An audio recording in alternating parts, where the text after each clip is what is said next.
Hi guys, welcome back to my YouTube channel. ನಾನು ನಿಮ್ಮ ಯಶವಂತ್. ಇವತ್ತಿನ ಈ ವಿಡಿಯೋದಲ್ಲಿ ಸ್ವಿಗ್ಗಿಯಲ್ಲಿ ಒಂದು ವೀಕೆಂಡ್ ಇನ್ಸೆಂಟಿವ್ ಅಂತ ಕೊಟ್ಟಿದ್ದಾನೆ. ಅಂತ ಅಂದರೆ ಶುಕ್ರವಾರ, ಶನಿವಾರ, ಭಾನುವಾರ ಈ 3 ದಿವಸಕ್ಕೆ ಒಂದು ಇನ್ಸೆಂಟಿವ್ ಕೊಟ್ಟಿದ್ದಾನೆ.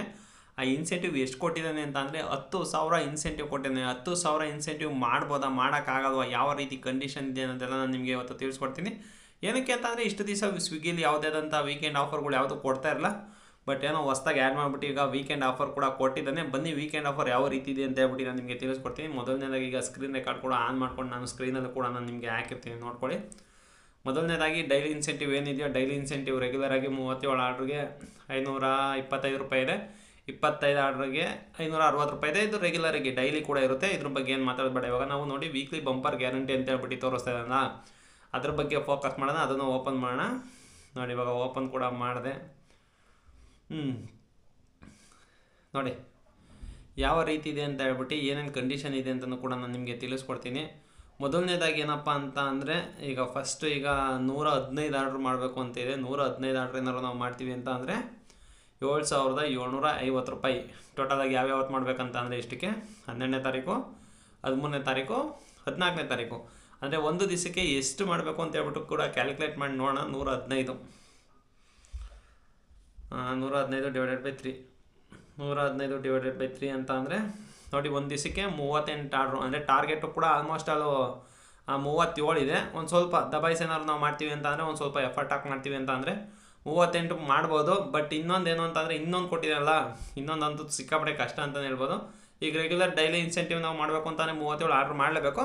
ಒಂದು ಎಕ್ಸ್ಟ್ರಾ ಮಾಡಬೇಕು, ಒಂದು ಎಕ್ಸ್ಟ್ರಾ, ಇನ್ನೊಂದು ದಿನ 2 ಎಕ್ಸ್ಟ್ರಾ, ಈ ಥರ ಮಾಡ್ಕೊಂಡು ಬೇಕಾದರೆ ಇದೇನಿದೆಯೋ ಇದು 115 ಆರ್ಡ್ರ್ ಇರ್ತಿಲ್ಲ, ಅದನ್ನು ಕಂಪ್ಲೀಟ್ ಮಾಡ್ಕೊಬೋದು. ಬಟ್ ಇನ್ನೊಂದು ನೋಡಿ, 10,000 ಇದೆ. ಅಂದರೆ ಅಮೌಂಟ್ ಮಾತ್ರ ಸಖತ್ ಅಮೌಂಟ್ ಅಂತಲೇ ಹೇಳ್ಬೋದು. 10,000 ಬರೀ 3 ದಿವಸಕ್ಕೆ ದುಡುವಂಥ ಅವಕಾಶ ಇಲ್ಲಿದೆ. ಬಟ್ ಇನ್ನೊಂದೇನು ಅಂತಂದರೆ ಸಿಕ್ಕಾಪಟ್ಟೆ ಕಷ್ಟ ಗುರು. ಯಾವ ರೀತಿ ಅಂತ ಅಂದರೆ, ಈಗ ಒಂದು 2 ದಿವಸ 50 ಆರ್ಡ್ರ್ ಮಾಡಬೇಕು, ಇನ್ನೊಂದು ದಿವಸ ಬಂದು 40 ಆರ್ಡ್ರ್ ಮಾಡಬೇಕು. ಈ ರೀತಿ ಮಾಡಬೇಕು. ಡಿವೈಡೇ ಮಾಡಿ ನೋಡ್ಬೋಣ, ಅಂದರೆ 3 ದಿವಸಕ್ಕೆ ಎಷ್ಟಾಗುತ್ತೆ ಅಂತ ಹೇಳ್ಬಿಟ್ಟು. 140 ಅಲ್ವಾ? ಹೌದು, 140 ಡಿವೈಡೆಡ್ ಬೈ 3. ಒಂದು ದಿವಸಕ್ಕೆ 46 ಆರ್ಡ್ರು, 47 ಆರ್ಡ್ರು. ಏನಕ್ಕೆ ಅಂತಂದರೆ 0.6 ಬೇರೆ ಇದೆಯಲ್ಲ, ಅರ್ಧಕ್ಕಿಂತ ಜಾಸ್ತಿ ಇದೆ. ಅಂದರೆ ಒಂದು ದಿವಸಕ್ಕೆ ನಾವು 47 ಆರ್ಡ್ರ್ ಮಾಡಬೇಕು. ಸ್ವಿಗ್ಗಿಯಲ್ಲಿ 47 ಆರ್ಡ್ರ್ ಮಾಡೋದು ಅಷ್ಟು ಈಸಿ ಅಲ್ಲ. ಈಗ ನಾವು ಡೈಲಿ ಕಂಪ್ಲೀಟ್ ಮಾಡಬೇಕು ಅಂತ ಅಂದರೆ, ಒಂದು ಟಾರ್ಗೆಟ್ ಕಂಪ್ಲೀಟ್ ಮಾಡಬೇಕು ಅಂತಂದರೆ ಬೆಳಗ್ಗೆಯಿಂದ ಸಾಯಂಕಾಲ ತಗೊಂಡ್ಬೇಕು. ಬಟ್ ಇಲ್ಲಿ ಸ್ವಿಗ್ಗಿನ ಏನಂತ ಅಂದ್ಕೊಂಡಿದ್ದಾನೆ, ಇವ್ರನ್ನೇನು ರೋಬೋಟ್ ಅಂದ್ಕೊಂಡ್ಬಿಟ್ಟಿದ್ದಾರೆ ಅಂತ ಹೇಳ್ಬಿಟ್ಟು ನನಗೆ ಒಂದು ಡೌಟ್ ಬರ್ತಾ ಇದೆ. ಏನಕ್ಕೆ ಅಂತ ಅಂದರೆ, ಒಂದು ಮನುಷ್ಯನಿಗೆ ಒಂದು ಟೈಮ್ ಲಿಮಿಟ್ ಅಂತ ಇರುತ್ತೆ. ಆ ಟೈಮ್ ಲಿಮಿಟಲ್ಲಿ ನಾವು ಕೆಲಸ ಮಾಡುವಂಥದ್ದಿರುತ್ತೆ. ಬಟ್ ಇಲ್ಲಿ ಹೇಳೋರು ಕೇಳೋರು ಯಾರು ಇಲ್ಲ ಅಂತಲೇ ನಮಗೆ ಈಸಿಯಾಗಿ ಇಲ್ಲಿ ಗೊತ್ತಾಗ್ತಾ ಇದೆ. ಅಂದ್ರೆ ಅವ್ರೇನು ಮಾಡಿ ಅಂತ ಹೇಳ್ತಲ್ಲ, ಅಂದರೆ ಒಂದು ಏನು ಮಾಡ್ತಾಯಿದ್ದಾರೆ ಅಂತಂದರೆ, ಒಂದು ಪ್ರೆಷರ್ ಅಂತಲೇ ಹೇಳ್ಬೋದು ಇದು. ಕೆಲವೊಬ್ರಿಗೆ ಏನೋ ಒಂದು ದುಡ್ಡಿನ ಅವಶ್ಯಕತೆ ಇರುತ್ತೆ. ಏನು ಮಾಡ್ತಾರೆ ಅಂತಂದರೆ, ಮಾಡಲೇಬೇಕಾದ ಅನಿವಾರ್ಯತೆ ಕೂಡ ಇರುತ್ತೆ.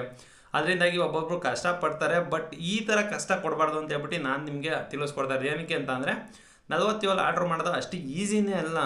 ಏನು 3 ದಿವಸ ಕಂಟಿನ್ಯೂಸ್ ಆಗಿ ಅದೇ ಹೇಳ್ತಲ್ವಾ, ನಿದ್ದೆ ಎಲ್ಲ ಸ್ಯಾಕ್ರಿಫೈಸ್ ಮಾಡಬೇಕು. ಈಗ ಮಾಮೂಲಿ 37 ಆರ್ಡ್ರ್ ಮಾಡಬೇಕು ಅಂತಂದರೆ ಕರೆಕ್ಟಾಗಿ ನಿದ್ದೆ ಆಗೋಲ್ಲ, ಕರೆಕ್ಟ್ ಟೈಮ್ಗೆ ಊಟ ತಿಂಡಿಗಳು ಅದು ಕೂಡ ಆಗೋಲ್ಲ.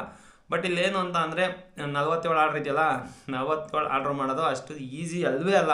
ಅಂದರೆ ಒಂದು ಲೆಕ್ಕದಲ್ಲಿ ಇದು ಇಂಪಾಸಿಬಲ್ ಅಂತಲೇ ಅಂದ್ಕೊಳ್ಳಿ. ಈ ಥರ ಇಂಪಾಸಿಬಲ್ ಅಂತಲೂ ಹೇಳೋಕ್ಕಾಗಲ್ಲ. ಏನಕ್ಕೆ ಅಂತ ಅಂದರೆ, ಒಬ್ಬೊಬ್ರು ಮಾಡೋರವ್ರೆ, ಒಬ್ಬೊಬ್ರು ಮಾಡಿದ್ರು ಮಾಡಿಬಿಡ್ತಾರೆ. ಬಟ್ ಸ್ವಲ್ಪ ಹೇಳ್ತಾವ, ಸಿಕ್ಕಾಪಟ್ಟೆ ಅಂದರೆ ಸಿಕ್ಕಾಪಟ್ಟೆ, ಅಂದರೆ ಇನ್ಸೈನ್ ಅಂತಾರಲ್ಲ, ಆ ರೀತಿ ಒಂದು ಟಾಸ್ಕ್ ಆಗಿರುತ್ತಿದ್ದು. ಬಟ್ ನನಗನ್ನಿಸ್ದಂಗೆ ಯಾರು ಕೂಡ ಈ ಥರ ಆಸೆ ತೋರಿಸ್ತಾನೆ ಅಂತ ಹೇಳ್ಬಿಟ್ಟು ಟ್ರೈ ಮಾಡೋಕ್ಕೋಗ್ಬೇಡ. ಹೊಡಿಬೋದು 47 ಆರ್ಡ್ರ್ ಹೊಡೆದ್ಬಿಡೋಣ ಅಂತ ಹೇಳ್ಬಿಟ್ಟು ನೀವು 24 ಅವರ್ಸ್ ಎಲ್ಲ ಕೆಲಸ ಮಾಡ್ಕೊಂಡು ಕೂತ್ಕೊಂಡ್ರೆ, ಒಂದು ಕಂಟಿನ್ಯೂಸ್ ಆಗಿ ನೀವು ನಿದ್ದೆಗಿದ್ದೆ ಏನು ಮಾಡ್ದಂಗೆ ಒಂದು 3 ದಿವಸ ಕಂಟಿನ್ಯೂಸ್ ಆಗಿ ಡ್ಯೂಟಿ ಮಾಡಿ 3 ದಿವಸ ರಜೆ ಹಾಕೋಣ ಅಂತ ಈ ರೀತಿ ಮಾಡಿದ್ರು ಮಾಡ್ಬೋದು. ಬಟ್ ನಾನು ಹೇಳ್ತಾ ಇಲ್ವಾ, ತಲೆ ಕೆಡ್ಸ್ಕೊಳಕ್ಕೆ ಹೋಗ್ಬಿಡಿ. ಎಷ್ಟಾಗುತ್ತೋ ಅಷ್ಟು ಅರ್ನ್ ಮಾಡಿ. ನೀವು ಎಫರ್ಟ್ ಹಾಕಿ ಎಷ್ಟು ಅರ್ನ್ ಮಾಡೋಕ್ಕೆ ನಾವು ಹೋಗ್ತೀವೋ ಅಷ್ಟೇ ನಮಗೆ ಹೆಲ್ತ್ ಮೇಲೆ ಅದು ಎಫೆಕ್ಟ್ ಆಗ್ತಾ ಇರುತ್ತೆ. ಅಂದರೆ ಅಟ್ಟು ಪ್ರೆಸೆಂಟು ಯೂತ್ಸ್ ಇರ್ತೀವಿ, ಏನೋ ಆಗೋಗುತ್ತೆ, ನಡೀತಾ ಇರುತ್ತೆ. ಬಟ್ ಏನೋ ಆಗೋಗುತ್ತೆ. ಅದೇ ನೀವೇನು ಮಾಡ್ತೀರಾ ಅಂತಂದರೆ, ಮುಂದೆ ಸಫರ್ ಪಟ್ಟೇ ಪಡ್ತೀರಾ. ಒಂದು ಸ್ವಲ್ಪ ಏಜ್ ಆಗ್ತಾ ಹೋಗುತ್ತಲ್ಲ, ಆ ಟೈಮಲ್ಲಿ ತೀರಾ ಸಫರ್ ಪಡ್ತೀರಾ. ಅದಕ್ಕೋಸ್ಕರ ಈ ಥರ ಮ್ಯಾಕ್ಸಿಮಮ್ ಎಫರ್ಟ್ ಎಲ್ಲ ಹಾಕಿ ಮಾಡೋಕ್ಕೋಗ್ಬೇಡಿ. ಈಗ ಹಾಕಿದ ಎಫರ್ಟು ಮುಂದೆ ಕಡೆ ನಿಮಗೆ ಇವಾಗೇನೋ ಯೂತ್ಸ್ಗಳು ನಡೆದು ಬಿಡುತ್ತೆ. ಬಟ್ ಮುಂದೆ ಇದೆಲ್ಲ ನೀವು ಅನುಭವಿಸ್ಬೇಕಾಗುತ್ತೆ. ದಯವಿಟ್ಟು ಆ ಥರ ಟ್ರೈ ಮಾಡೋಕ್ಕೋಗ್ಬೇಡಿ. ನಾನು ಏನು ಹೇಳಕ್ಕೆ ಬರ್ತಾಯಿದ್ದೀನಿ ಅಂತಂದರೆ, ಸ್ವಿಗ್ಗಿಯವನು ಈ ಥರ ಮಾಡ್ತಾಯಿದ್ದಾನೆ ಅಂತ ಅಂದರೆ ತುಂಬ ಜನಕ್ಕೆ ಆಸೆ ಹುಟ್ಟಿಸ್ತಾ ಇದ್ದಾನೆ. ನೋಡಿ, 10,000 ತೋರ್ಸೋಕ್ಕೇನು 10,000 ಅಂತ ಇದೆ, 140 ಆರ್ಡ್ರ್ ಅಂತ ಕೊಟ್ಬಿಟ್ಟಿದ್ದಾರೆ. ಬಟ್ ಅದ್ರಲ್ಲಿ ಮಾಡೋದ್ರಲ್ಲಿ ಎಷ್ಟು ಕಷ್ಟ ಇದೆ ಅಂತ ಕೂಡ ಅಷ್ಟು ತೋರಿಸ್ತಾ ಇಲ್ಲ ಎಲ್ಲೂ ಕೂಡ. ಅಂದರೆ ಅವ್ನು ಹೇಳ್ತಾವ ಕೇಳಕ್ಕೆ ಹೋದರೆ, ಈಗೇನಪ್ಪ ಈ ಥರ ಕೊಟ್ಟಿದ್ಯಾ, ನೀನು ಮಾಡ್ತೀಯ 140 ಆರ್ಡ್ರ್ ಅಂತ ಅಂದರೆ, ನಾನು ಮಾಡಿ ಅಂತೇಳಿಲ್ಲ. ಮಾಡಿದ್ರೆ ನಿಮಗೆ ಆಫರ್ ಬರುತ್ತೆ ಅಷ್ಟೇ ಅಂತಲೇ ಅವರು ರೆಸ್ಪಾನ್ಸ್ ಮಾಡೋದು. ನೀವೆಲ್ಲೋದ್ರೂ ಅಷ್ಟೇ, ಎಲ್ಲ ಡೆಲಿವರಿ ಕಂಪ್ನಿಲೂ ಅಷ್ಟೇ, ಸ್ಟಾರ್ಟಿಂಗ್ ಎಲ್ಲ ಕಮ್ಮಿ ಆರ್ಡರು, ಕಮ್ಮಿ ಟಾರ್ಗೆಟ್ ಕೊಡ್ತಾರೆ. ಹೋಗ್ತಾ ಹೋಗ್ತಾ ಹೋಗ್ತಾ ಬೆಳೀತಾ ಬೆಳೀತಾ ಬೆಳೀತಾ ಜಾಸ್ತಿ ಕೊಡ್ತಾನೆ ಇರ್ತಾನೆ, ಟಾರ್ಗೆಟ್ಗಳನ್ನ ಜಾಸ್ತಿ ಮಾಡ್ತಾನೆ ಇರ್ತಾನೆ. ಸ್ಟಾರ್ಟಿಂಗ್ ಡೈಲಿ ಇನ್ಸೆಂಟಿವ್ ಅಲ್ಲ ಅಷ್ಟೇ 28 ಆರ್ಡ್ರಿಂದ ಸ್ಟಾರ್ಟ್ ಆಗಿದ್ದು, ಈಗ 37 ಆರ್ಡ್ರಿಗೆ ತಗೊಂಬಂದು ನಿಲ್ಸಿದ್ದಾನೆ.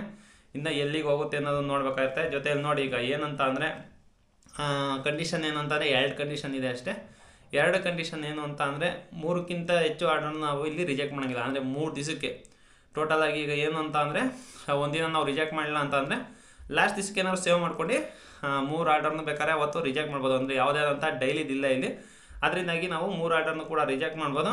ಆಮೇಲೆ ಇನ್ನೊಂದೇನು ಬಂದ್ಬಿಟ್ಟು ಕಂಪ್ಲೀಟ್ ಅಟ್ಲೀಸ್ಟ್ 2 ಮ್ಯಾಂಡೇಟರಿ ಸ್ಲಾಟ್ ಅಂತ ಹೇಳ್ಬಿಟ್ಟು ಇದೆ. ಅಂತ ಅಂದರೆ login 3 hours 45 minutes during 7 PM to 11 PM, validity from Friday ಮತ್ತು ಸಂಡೇ ಅಂತ ಇದೆ. ಇಲ್ಲಿ ಸ್ಯಾಟರ್ಡೇನ ಇನ್ಕ್ಲೂಡ್ ಮಾಡ್ಕೊಂಡಿಲ್ಲ. ಸ್ಯಾಟರ್ಡೇ ನೀವು ಈ ಟಾರ್ಗೆಟ್ ಎಲ್ಲ ಮಾಡಬೇಕು ಅಂತ ಅಂದರೆ ಈ ಕಂಡೀಷನ್ ಎಲ್ಲ ಏನೂ ಲೆಕ್ಕನೇ ಇಲ್ಲ. ಏನಕ್ಕೆ ಅಂತ ಅಂದರೆ ಇವಾಗ ನಾವು ನೈಟೆಲ್ಲ ಈ ಥರ ಕೆಲಸ ಮಾಡೋದೇ ಬರೋದು. ಅವ್ನು ಮ್ಯಾಂಡೇಟರಿ ಒಂದು ತೋರಿಸ್ತಾ ಇದ್ದಾನೆ. ಆಮೇಲೆ 3 ಆರ್ಡ್ರನ್ನ ರಿಜೆಕ್ಟ್ ಮಾಡೋಂಗಿಲ್ಲ. ಅದು ಬಿಟ್ಟರೆ ಇನ್ನು ಯಾವುದಪ್ಪ ಇದೆ, ಆಮೇಲೆ ಇನ್ನೂ ಒಂದು ಇದೆ ನೋಡಿ, ಇನ್ನೊಂದು ಐತೆ ನಾನು ನೋಡ್ಕೊಂಡೇ ಇರಲಿಲ್ಲ. ಇಲ್ಲಿ ಕೆಳಗಡೆ ಕೂಡ ಇನ್ನೂ ಒಂದು ಇದೆ ನೋಡಿ. ಇನ್ನೂ ಒಂದು ಯಾವ ರೀತಿ ಇದೆ ಅಂತ ಅಂದರೆ ಇದು ಕೂಡ ಅಷ್ಟೇ ವೀಕೆಂಡಲ್ಲಿ ಬಂದಿರೋಂಥದ್ದೇ. ಡಿಸೆಂಬರ್ 12ನೇ ತಾರೀಕಿಂದ ಡಿಸೆಂಬರ್ 14ನೇ ತಾರೀಕು ತನಕ ಇರೋದು. ಇದು 80 ಆರ್ಡ್ರು 3 ದಿವಸಕ್ಕೇನಾ? 3 ದಿವಸಕ್ಕೇನೆ ಇದು 80 ಆರ್ಡ್ರು ನೋಡಿ. ಇದು 80 ಆರ್ಡ್ರ್ ಮಾಡ್ಬೋದು. ಆಮೇಲೆ ಜೊತೆಯಲ್ಲಿ ಇನ್ನೂ 100 ಆರ್ಡ್ರ್ ಇದೆಯಲ್ಲ, 100 ಆರ್ಡ್ರಿಗೆ 6300 ರೂಪಾಯಿ ಇದೆ. ಅಂದರೆ ಅದೇ ಹೇಳ್ತಾವ ಡೈಲಿ ಒಂದು 2000 ಬರೋ ರೀತಿ ಆಗುತ್ತೆ. ನನಗೆ ಅನ್ನಿಸ್ದಂಗೆ ಇದು ಬೆಸ್ಟ್ ಅಂತ ಅನಿಸುತ್ತೆ. ಈಗ 100 ಆರ್ಡರ್ ಏನಿದೆಯೋ ಅದು ಬೆಸ್ಟ್ ಅಂತ ಅನಿಸುತ್ತೆ. ಏನಕ್ಕೆ ಅಂತಂದರೆ ನಮಗೆ ಒಂದು 33 ಆರ್ಡರಿಗೆ ಬರುತ್ತೆ. 33 ಆರ್ಡರ್ ಏನಾದ್ರು ಮಾಡಿದ್ರೆ 6300 ರೂಪಾಯಿ ಬರುತ್ತೆ. ಒಬ್ಬರು ಏನು ಮಾಡ್ತಾರೆ ಅಂತ ಅಂದರೆ ಎಷ್ಟು 100ಕ್ಕೆ ಇನ್ನು 15 ಆರ್ಡ್ರ್ ಬಾ, ಇನ್ನು 15 ಆರ್ಡ್ರ್ ಮಾಡೋಣ ಅಂತ ಹೇಳ್ಬಿಟ್ಟು ಎಫರ್ಟ್ ಹಾಕಿ ಮಾಡೇ ಮಾಡ್ತಾರೆ. ಯಾರು ಕೂಡ 100 ಮಾಡಲ್ಲ. 100 ಮಾಡ್ರು ಅಂತಂದರೆ ಇನ್ನು 15 ಆರ್ಡ್ರ್ ಅಷ್ಟೇ ನೆಕ್ಸ್ಟ್ ಟಾರ್ಗೆಟ್ ಇರೋದು. 7750 ರೂಪಾಯಿ ಇದೆಯಲ್ಲ, ಅದಕ್ಕೆ ಟ್ರೈ ಮಾಡ್ತಾರೆ. ನನಗೆ ಅನ್ನಿಸ್ದಂಗೆ ಬೆಸ್ಟ್ ಸಾಕು. 6300 ರೂಪಾಯಿ ಇದೆಯಲ್ಲ, ಇದು ಮಾಡಿದ್ರೆ ಬೆಸ್ಟ್ ಅನಿಸುತ್ತೆ. ಇದು ಕೂಡ ಸೇಮ್ ಅದೇ ರೀತಿಯೇ ಇದೆ. 3 ಆರ್ಡರು. ಆಮೇಲೆ ನೀವು ಕಂಪಲ್ಸರಿ ಲಾಗಿನ್ ಕೊಡಬೇಕಾಗುತ್ತೆ, ಅದಷ್ಟೇ. ಅದು ಬಿಟ್ಟು ಇನ್ಯಾದರೂ ಆಯಿತಾ ವೀಕ್ಲಿದು? ಇಲ್ಲ ಗೈಸ್, ಇನ್ಯಾವುದು ಇಲ್ಲ ವೀಕ್ಲಿದು. ಆಮೇಲೆ ಇನ್ನೊಂದು ಏನು ಅಂತ ಅಂದರೆ ಸರ್ಜ್ಗಳೇನು ಅಷ್ಟು ಚೆನ್ನಾಗಿರೋ ಸರ್ಜ್ ಅಂತ ಕೊಟ್ಟಿಲ್ಲ. ಸಂಡೇಗೆ ನೋಡಿ ಸರ್ಜ್ ಯಾವ ಥರ ಕೊಟ್ಟಿದ್ದಾರೆ ಅಂತ ಅಂದರೆ ಈಗ ಮಿಡ್ನೈಟಿನ ಸರ್ಜ್ ಮಾತ್ರ ಈಗ ಆ್ಯಕ್ಟಿವೇಟ್ ಆಗಿದೆ. ನಾಳೆ ಸರ್ಜ್ ಇನ್ನೂ ಆ್ಯಕ್ಟಿವೇಟ್ ಆಗಿಲ್ಲ.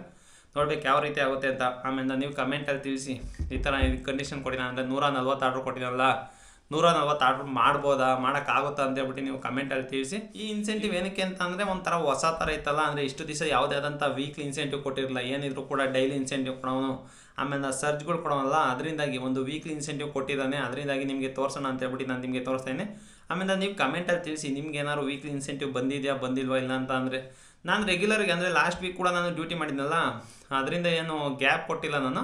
ಬಟ್ ವೀಕ್ಲಿ ಇನ್ಸೆಂಟಿವ್ ನನಗೆ ಕೊಟ್ಟಿದ್ದಾನೆ ಅಂತಂದರೆ ಆಲ್ಮೋಸ್ಟ್ ಅಲ್ಲಿ ಎಲ್ಲರಿಗೂ ಕೊಟ್ಟಿರ್ತಾನೆ ಅಂತ ಹೇಳ್ಬಿಟ್ಟು ನಾನು ಭಾವಿಸಿದ್ದೀನಿ. ಕೊಟ್ಟಿದ್ದಾರೋ ಕಟ್ಟಿಲ್ಲ ಅನ್ನೋದು ತಿಳಿಸಿ ಅಂತ ಹೇಳ್ತಾ ನನ್ನ ಇವತ್ತಿನ ಈ ವಿಡಿಯೋ ಅಂತ ಇಲ್ಲಿಗೆ ಮುಗಿಸ್ತಾ ಇದ್ದೀನಿ ಸ್ನೇಹಿತರೆ. ಈ ವಿಡಿಯೋನ ಇಷ್ಟ ಆಗಿದೆ ಒಂದು ಲೈಕ್ ಮಾಡಿ. ಇನ್ನೂ ಚಾನಲ್ ಸಬ್ಸ್ಕ್ರೈಬ್ ಮಾಡಿಲ್ಲ ಅಂತ ಅಂದರೆ ದಯವಿಟ್ಟು ಚಾನಲ್ ಸಬ್ಸ್ಕ್ರೈಬ್ ಮಾಡಿ ಅಂತ ಹೇಳ್ತಾ ನನ್ನ ಇವತ್ತಿನ ಈ ವಿಡಿಯೋ ಮುಗಿಸ್ತಾ ಇದ್ದೀನಿ. Bye guys.